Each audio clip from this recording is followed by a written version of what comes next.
छुट्टियाँ छुट्टियाँ छुट्टियाँ, अपसेंट अपसेंट अपसेंट, कुछ नहीं हो सकता। क्या करें, कैसे सिखाएं इस बच्चे को ना।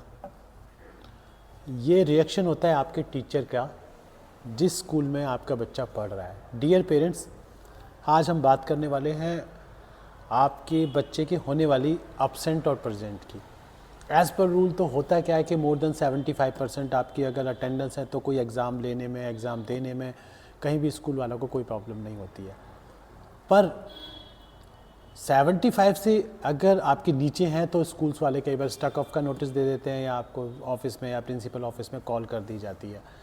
इसको पेरेंट्स कैजुअली लेते हैं और सोचते हैं कि यार ये कोई इतनी बड़ी बात है नहीं, चलिए जाने दीजिए, सॉरी कह के या कुछ भी छोटा मोटा बहाना बना के निकल लेते हैं और बच्चे का रूटीन चलता रहता है। इसका आपके बच्चे पे क्या असर पड़ने वाला है वो वाली बात आज हम करने वाले हैं।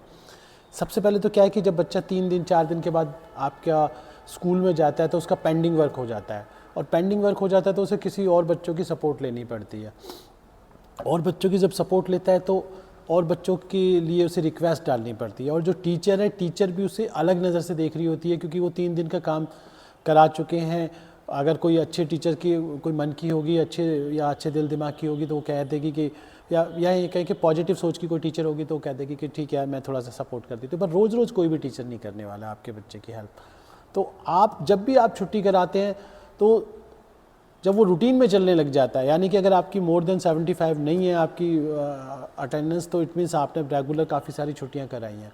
तो जब रेगुलर छुट्टियां चलती हैं तो टीचर की नज़र से भी बच्चा थोड़ा सा आउट होता रहता है कि ये तो इसने जो छुट्टियां करनी है, ये तो एब्सेंट ही रहना है, इसका हमने क्या करना है, और वो इग्नोर केस में होता चला जाता है धीरे धीरे धीरे करके। बच्चे के साथ एक चीज़ और आती है कि जो वो प्रॉपर तरीके से जब क्लास में बैठा होता है, सीख रहा होता है, प्रैक्टिकल्स चल रहे होते हैं, टीचर्स एग्जांपल्स के ज़रिए समझा रही होती है, तो बच्चे को और मेमोराइज़ होता है, अलग तरीके से समझ आती है। एक एग्जांपल के ज़रिए मैं समझाना चाहूँगा छोटा सा कि जैसे सपोज़ कीजिए कि आप अगर किसी ट्रेन में सफ़र कर रहे हैं और ट्रेन में सफ़र करते करते आपको नींद आ जाती है और एक बीच में एक दृश्य होता है वो जहाँ पे नदी है, पहाड़ हैं, झरने थे, वो निकल जाते हैं और कोई लोग बताते हैं कि बीच में बहुत अच्छा सीन आया था, बहुत अच्छे दृश्य आए थे।